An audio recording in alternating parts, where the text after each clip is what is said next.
एक गांव में दो बिल्लियाँ रहा करती थीं। वो एक दूसरे की बहुत अच्छी दोस्त थीं। इन्हें जो कुछ भी मिलता दोनों बराबर तकसीम करके खा लिया करती थीं।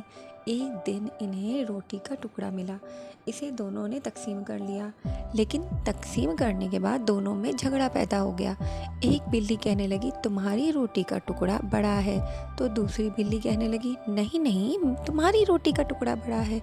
ये कहकर दोनों के दरमियान लड़ाई शुरू हो गई। रोटी की तकसीम को लेकर झगड़ा बढ़ता ही गया, लेकिन दोनों के दरमियान सुलह नहीं हो पाई।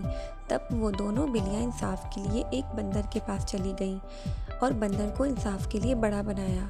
बंदर ने एक तराजू लिया और रोटी के टुकड़ों को अलग अलग पल्लों में रख दिया। तराजू का पल्ला एक जानिब झुकने लगा। तब बंदर ने झुके हुए पल्ले से रोटी का टुकड़ा उठाया और तोड़कर अपने मुंह में डाल लिया, जिसके बाद तराजू का दूसरा पल्ला झुकने लगा। इस मर्तबा बंदर ने पल्ले से रोटी का टुकड़ा तोड़ा और मुंह में डाल लिया। इस तरह रोटी के दोनों टुकड़े एक के बाद एक कर खाता गया। बंदर बार बार रोटी के टुकड़े खाने से रोटी का टुकड़ा छोटा सा बाकी रह गया। ये देखकर दोनों बिल्लियाँ परेशान हो गईं और बंदर से कहने लगी, प्यारे दोस्त, तुमने जो इंसाफ किया ये बहुत है।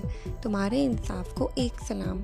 इस रोटी के टुकड़े को हम ही आपस में तकसीम कर लेंगे। बिल्लियों की बातें सुनकर बंदर ने कहा, दोस्तों, तुम दोनों को इंसाफ दिलाने के लिए मैंने अब तक मेहनत की है, तो मेरा सिला कहाँ है? ये कहकर रोटी का बचा हुआ टुकड़ा भी उठाकर मुंह में डालकर हजम कर लिया। बेचारी बिल्लियाँ हाथ आई रोटी का टुकड़ा चले जाने से अफसोस करने लग गईं। इससे हमें ये सबक मिलता है कि झगड़ा फसाद करने से कुछ हासिल नहीं होता।